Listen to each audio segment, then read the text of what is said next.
नमस्कार मंडळी, साहेब मी आज आलो आहे औंध येथील यमाई देवी मंदिर। तर आता हा परिसर, तर आता वरती आपण डोंगरावर आलेला तिथं चढून हे अशा पद्धतीने मंदिराचा परिसर आहे।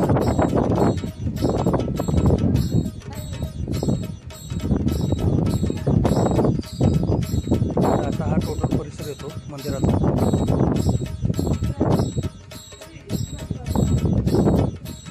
तर आता आपण आज जाऊन पुजाऱ्यांना पण जरा जाऊन आपण माहिती विचारूया की मंदिराची जी कथा आहे किंवा संस्कृती जी आहे मंदिराची ती विषय काय आहे ते आपण आज जाऊन विचारू।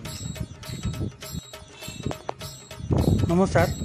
तर आता तुम्हाला मागे सांगितल्या पद्धतीनं हे औंधचं मंदिर आहे यमाई देवीचं। तर उंचावर आहे स्थान। तर आपल्या साताऱ्यापासून रहमतपूर पुशेसावळी या रस्त्याच्या जवळ औंध फाटा आल्यानंतर औंध फाट्यापासून साधारणतः 2 ते 3 किलोमीटर अंतरावर आल्यानंतर या ठिकाणी हे औंधचं मंदिर आहे, प्रसिद्ध जागृत देवस्थान आहे। आणि तर या मंदिराचे जे पुजारी आहेत तर ते पुजारी आपल्याला या मंदिराबद्दल काही माहिती सांगतील। नमस्कार साहेब। नमस्कार। महाराष्ट्राबरोबरच इतर राज्यातील बरेचशा पर्यटकांचे श्रद्धास्थान असलेलं आहे, दैवत असलेलं हे यमाई देवीचं स्वयंभू मंदिर आहे।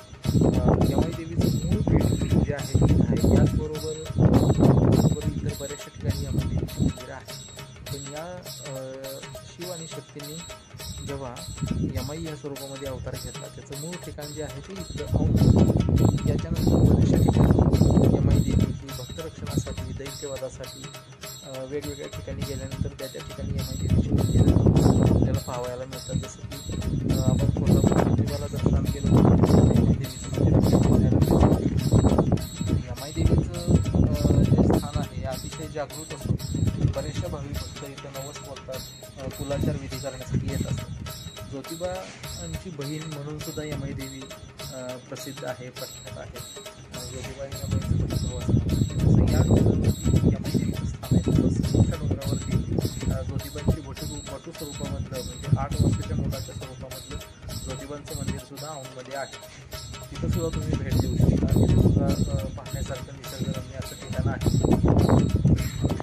धन्यवाद। तर आता आपल्या यूट्यूब चॅनलला मंदिराच्या पुजाऱ्यांनी चांगल्या पद्धतीने आपल्याला माहिती सांगितली, त्याबद्दल मी त्यांचा धन्यवाद करतो।